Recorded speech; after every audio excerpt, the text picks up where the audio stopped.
नमस्कार, मैं हूं मेघा वर्मा। सिने आजकल न्यूज में आपका स्वागत है। बुलेटिन की शुरुआत करते हैं कुछ अहम खबरों से। शिवनेश्वर सिंह के अनुसार सिंचाई के लिए नहर में पानी प्रवाह कराने, डीजल और बिजली मुफ्त कराने के लिए अन्य मांगों को लेकर संदेश में भाकपा माले के बैनर तले अखिल भारतीय किसान सभा के कार्यकर्ताओं ने जिले के प्रखंड मुख्यालय से जिला मुख्यालय आरा को जोड़ने वाली सड़कों पर धरना दिया। जाम करने वालों में संदेश से जितेंद्र चौधरी, पूर्व मुखिया धर्मेंद्र सिंह, मेघनाथ पासवान, जयराम चंदेश्वर प्रसाद, भारत सिंह, राजेश चौधरी, सहार से उपेंद्र भारती, गणेश ठाकुर, रामानंद ठाकुर, अंतु राम, महेंद्र पासवान, इंद्रदेव सिंह आदि शामिल रहे। कौशल मिश्र के अनुसार भोजपुर जिले के इमादपुर थाना क्षेत्र के इमादपुर गांव में अमर चौरसिया की पत्नी अमृता देवी गैस से आग लगने की वजह से झुलसकर गंभीर रूप से घायल हो गई। ये घटना तब हुई जब अमृता गैस पर खाना बना रही थी। तभी पास में खेल रहे बच्चे ने खेल में गैस सिलेंडर से पाइप को बाहर निकाल दिया, जिससे आग लग गई। जख्मी महिला का इलाज सदर अस्पताल में कराया जा रहा है, जहाँ उसकी हालत चिंताजनक बनी हुई है। अविनाश कुशवाहा और जय किशोर शर्मा के अनुसार मझौलिया थाना क्षेत्र के विशंभरपुर गांव वार्ड नंबर 2 मोतीलाल राम के बेटे बालिस्टर राम की मौत हो गई। बताया जा रहा है कि बालिस्टर खाना खाकर सोया तो सोया ही रह गया। अविनाश कुशवाहा के अनुसार बैरिया थाना क्षेत्र के तंधवानंद हरिजन टोली वार्ड नंबर 9 पर छठ भूमि स्थल पर अतिक्रमणकारियों के विरोध में प्रदर्शन कर रहे थे। तभी न्यूज कवर करने पहुंचे रिपोर्टर पर विरोधी पार्टियों द्वारा जानलेवा हमला किया गया। हमले के दौरान बूम माइक और मोबाइल छीनने का प्रयास किया गया, जिससे मोबाइल गिरने से टूट गया। हमला करने वालों में कृष्णा पासवान, जितेंद्र पासवान, लक्ष्मण पासवान, रमाकांत पासवान, हरेंद्र राम, मोतीराम, धर्मेंद्र राम शामिल रहे। प्रधानमंत्री नरेंद्र मोदी ने उत्तर प्रदेश में न्यू फरक्का एक्सप्रेस ट्रेन की पटरी से उतरने की घटना में हुए लोगों की मौत पर दुख जताया है। उन्होंने कहा, रायबरेली में ट्रेन दुर्घटना में हुई लोगों की मौत से बहुत दुखी हूं।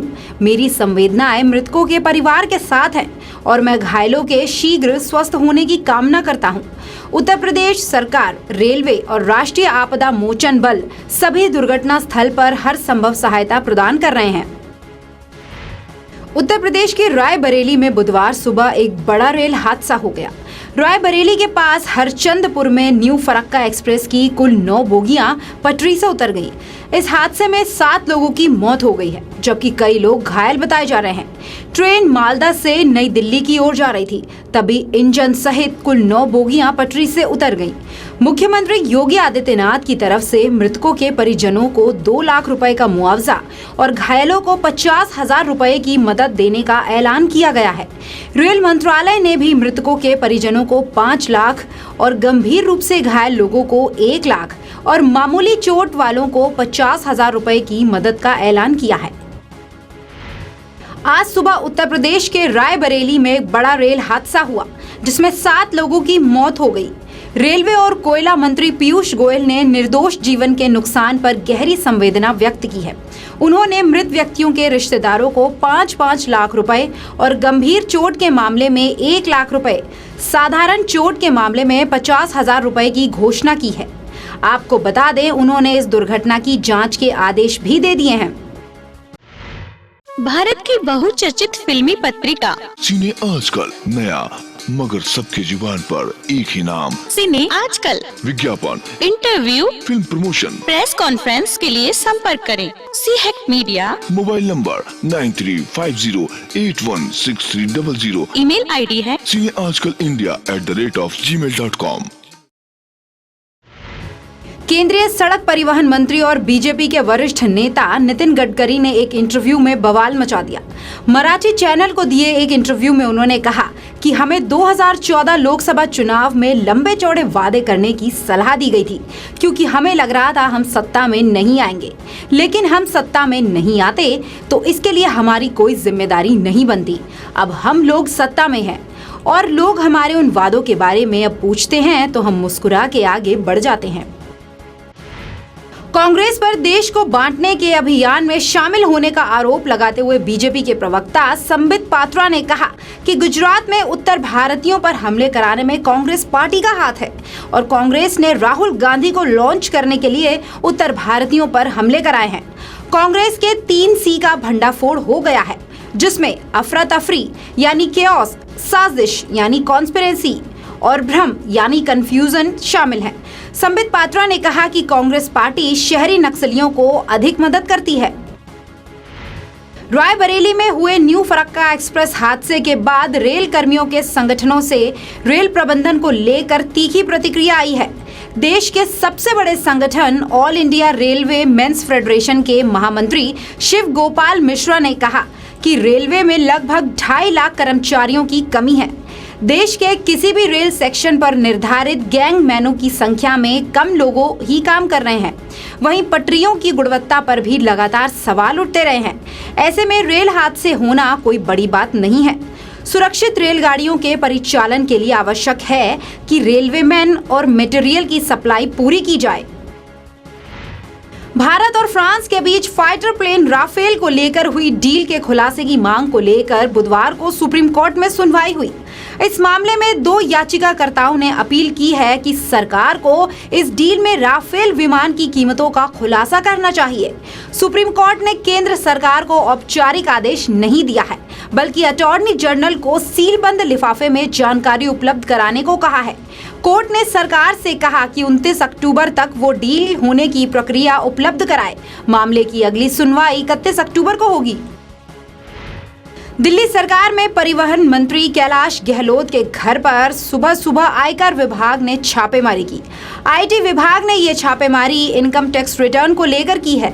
आयकर विभाग ने कैलाश गहलोत के कुल 16 ठिकानों पर छापेमारी की है। आम आदमी पार्टी ने इस छापेमारी के बाद ट्वीट कर केंद्र सरकार पर हमला बोला।